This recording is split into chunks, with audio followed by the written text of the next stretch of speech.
early morning, 6:15.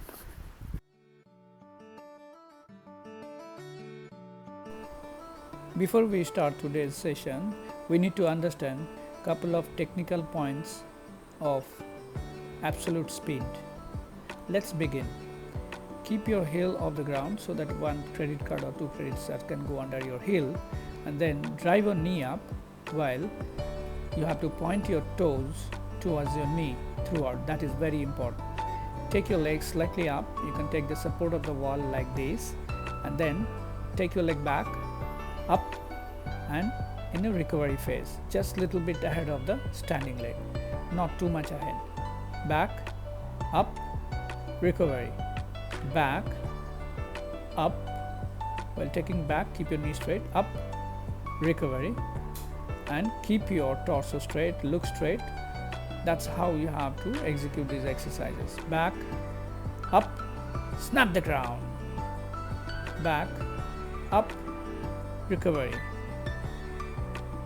back, up, and recovery. Now the full action in one shot, the full cyclic movement of your leg, how you have to do it, and always keep your toes up during this movement. That's a very good exercise before you start in today's sprint drills and related warm-ups. We'll go for the warm-up right now. So let's start with the basic plank hold, hand walk and plank hold. Push yourself back, use your hands to push your hip back, and then punch your heel down on the floor so that you can get an excellent stretch on your glutes, hamstring, and your calf muscle together. At the same time, you are actually doing the mobility of your ankles. Now this is adductor muscles stretch. After taking that position, push your hips slightly back, and then you rotate right and left side as much as you can do it, but keep your spine neutral. Do not slouch or do not compromise with any other movements. Basically, this stretch will address to your groin muscle, commonly known as, and it will also help you to develop your hip mobility.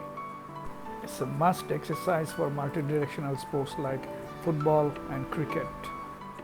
You can do this exercise 5 times to 10 times for each side. Then one of the most popular exercise, hip mobility, and most of the part of your body will stretch in this exercise. So we call it world's best stretch. Next, it is coming to high kick. While moving in front, kick your leg closer to your shoulder height, and then it is called SLRDL movements. While you're doing, squeeze your upper back so that you can get a nice activation of your shoulders as well as you're getting a posterior chin stretch. And then we should start with your sprint drills with a double punch on the ground. Make sure your knees are straight and not taking too much big steps. Toes should be pointing towards your knee. While doing it, point your toes always towards your knee and do not go for a very big stride. Now the same exercise, a little higher intensity, try to take a very high vertical lift. Try to take a lift, higher lift. Oh, these dogs are part of our workout. We love them. And now the same exercise, a little faster, and driving your knee up. While doing this exercise, double bounce, drive your knee up almost closer to your running action. And while doing these exercises, make sure your knees are straight and driving on the ground. And now you can go for a higher movements where you are driving your legs, looks like a sprinter. These are the higher intensity exercises. As much as you can push the ground down so that you can get a vertical lift. That's very important for your absolute speed. We'll talk about much more in the next video. Thanks for watching. See you again.